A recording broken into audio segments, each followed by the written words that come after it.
İpek yolunun en önemli noktalarından biri olan Özbekistan, resmi adıyla Özbekistan Cumhuriyeti, Orta Asya'da Sovyet Sosyalist Cumhuriyetler Birliği'nden koparak 1 Eylül 1991'de bağımsızlığını ilan etmiştir.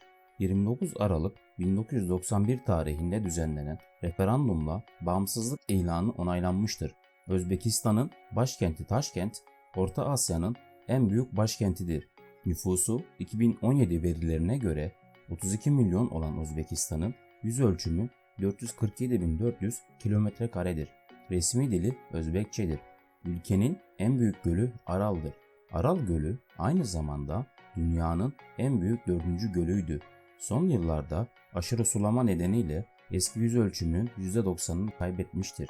Kızılkum çölündeki Murantau altın madeni dünyanın en geniş alana yayılmış altın madenidir. Özbekistan dünyanın 4. büyük altın üreticisidir. Çeşitli yeraltı zenginliklerine sahip ülke ayrıca dünyanın en büyük uranyum yatağına da sahiptir. Ülke ekonomisinde pamuk da önemli yere sahiptir. Özbekistan dünya pamuk üreticileri arasında 5. sırada yer almaktadır ve yüzün üzerinde pamuk çeşidi vardır. Ülkenin doğusu ve kuzeydoğusunda Tandrı Dağları ve Pamir Dağları bulunuyor. Orta kesiminde dünyadaki en büyük çöllerden Kızılkum Çölü yer alıyor.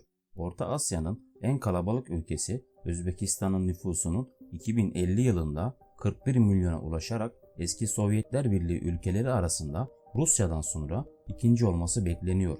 Orta Asya'da tüm ülkelere ortak sınırı bulunmasının yanı sıra bu ülkelerde de Özbek uyruklu vatandaşların yaşaması Özbekistan'ın bölgede etkili olmasını sağlıyor. Komşuları arasında Kazakistan, Kırgızistan, Tacikistan, Türkmenistan ve Afganistan'ın bulunduğu Özbekistan, komşusunun bile açık denize çıkışı olmayan dünyadaki iki ülkeden biri. Aynı özelliğe sahip bir diğer ülke Liechtenstein.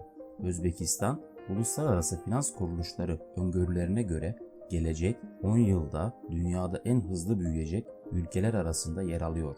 Kalpakistan Cumhuriyeti 12 il ve Taşkent Büyükşehir Belediyesi'nden ibaret idari yapıya sahip Özbekistan, başkanlık sistemiyle yönetiliyor.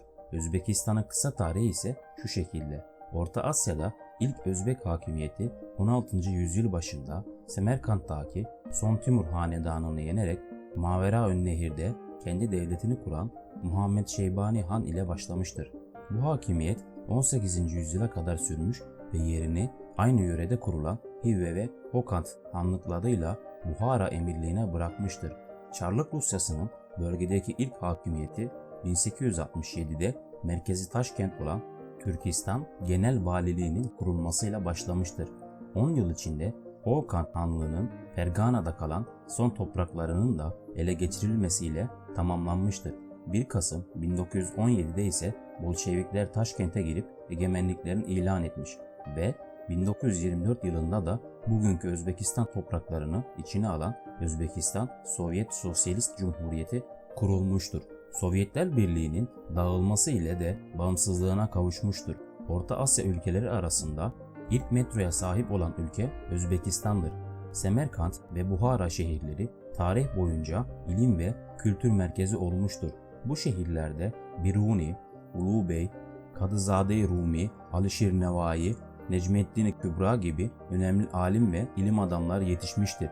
Özbekler Nasreddin Hoca'yı da biz Türkler kadar sever ve sahiplenirler. Semerkant, Buhara ve Hive'de tarihi Özbekistan eserlerini görmek mümkün. Orta Asya'nın mavi kubbelerle kaplı incisi Semerkant, bir dönem ilim ve sanatın kalbinin attığı şehirdir. Çok sayıda tarihi ve kültürel yapıyı bünyesinde barındırıyor. Mavi kubbelerle kaplı medreseleri, çinilerle süslenmiş kervansarayları, görkemli camileri ve külliyeleriyle adeta açık hava müzesini andıran Semerkant, Türklerin ata yurdu Özbekistan'ın en güzide şehirlerinden biri. Tarihi İpek yolunun en önemli güzergahlarından Semerkant, yüzyıllardır bu toprakları ziyaret edenleri kendisine hayran bırakmaya devam ediyor. Zamanında şehrin büyüsüne kapılanların türlü metiyeler düzdüğü masalsı şehir, bugün hala tarihi dokunun korunduğu dünyadaki nadir yerlerden biri. Tarih boyunca kervanların kavşak noktası olan Semerkant'a dair birçok sayıda hikaye ve efsane mevcut. M.Ö. 329 yılında Semerkant'ı ele geçiren Büyük İskender'in şehri ilk gördüğünde Semerkant hakkında duyduklarım hepsi gerçekmiş. Hatta o tasavvur ettiğimden bile daha güzelmiş dediği anlatılıyor. Özbekistan'da Semerkant'la birlikte Buhara'yı da görmelisiniz. Tarihteki en önemli ticaret noktalarından biri olan İpek yolu üzerinde bulunan Buhara, Özbekistan'ın en önemli şehirlerinden biridir. Buhara, tarih boyunca Moğollar, Sasaniler ve Karahanlılara da başkentlik yapmıştır. Türk İslam dünyasının önemli bilginlerinin yetiştiği şehir, mimari yapıları, kervansaray, cami ve medreseleriyle anılır. Adeta bir açık hava müzesini andırır. Buhara'nın doğusu dağlarla, kuzey, batı ve güneyi bozkırlar ve çöllerle çevrili olduğundan şehir konumu itibariyle tarih içinde dokusunu kaybetmeden günümüze kadar gelmiştir. 2500 yıldan daha eski bir tarihe sahip olan Buhara'nın tarihi merkezi UNESCO tarafından Dünya Kültür Mirası listesine dahil edilerek koruma altına alınmıştır. Özbek mutfağında pilav önemli yere sahiptir. Çok sayıda çeşidi olan pilavın her yörede ayrı ve kendine özgü yapılış şekli vardır. Özbekistan'da Türkiye'den gelenlere kardeş gözüyle bakılır. Özbekler Türklere oldukça ilgilidirler. Özbekistan'da erkekler ile kadınların el sıkışması hoş karşılanmaz. Ülkede erkeklerin el sıkışırken sol ellerini kullanması hakaret olarak kabul edilir. Erkekler kadınları elini kalbinin üstüne koyarak selamlar. Ülkede genç kızlığa geçişin ilk şartı desenli tandır ekmeği yapmayı öğrenmektir. Özbekistan'da ekmek kutsal kabul edilir ve ekmeğin ters konulmasının kötü şans getireceğine inanılır. Özbek geleneklerine göre eve misafir geldiğinde pilavı evin erkeği pişirir.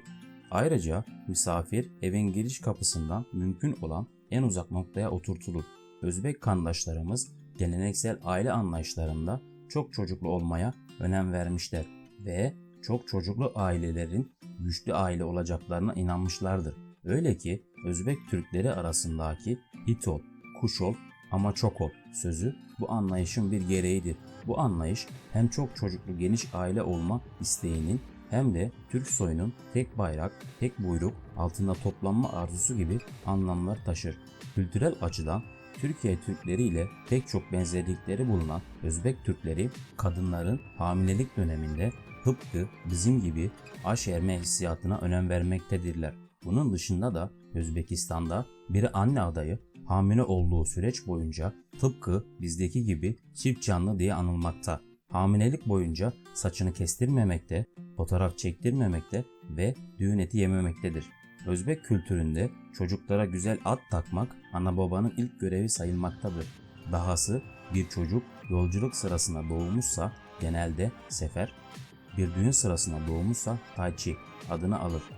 Bu kültürdeki bir diğer gelenek ise evlenecek Özbek gençlerin evlenmeden önce kapkaştak denilen bir merasim yapmalarıdır. Bir anlamda Özbek genç arkadaşlarına çeşitli ikramlarda bulunduğu bir merasimle evleneceğini duyurur ve bir anlamda bekarlığa veda buluşması yapar.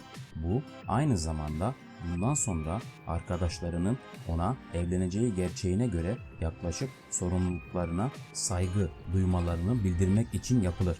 Hatta bir Özbek genç için kız istemeye gidildiğinde kız evinde oğlumuza kapkaçtak yaptınız mı sorusu sorulur. Tıpkı Anadolu kültüründe olduğu gibi bu coğrafyada da nazara inanılıyor. Önemli işlere başlarken kurban kesilmesi geleneği de sıkı sıkıya sürdürülüyor. Anadolu adetlerinde görülen gece vakti saç ve tırnak kesmenin uğursuzluk getireceğine olan inanç Özbek kültüründe de aynı hassasiyetle sürdürülüyor.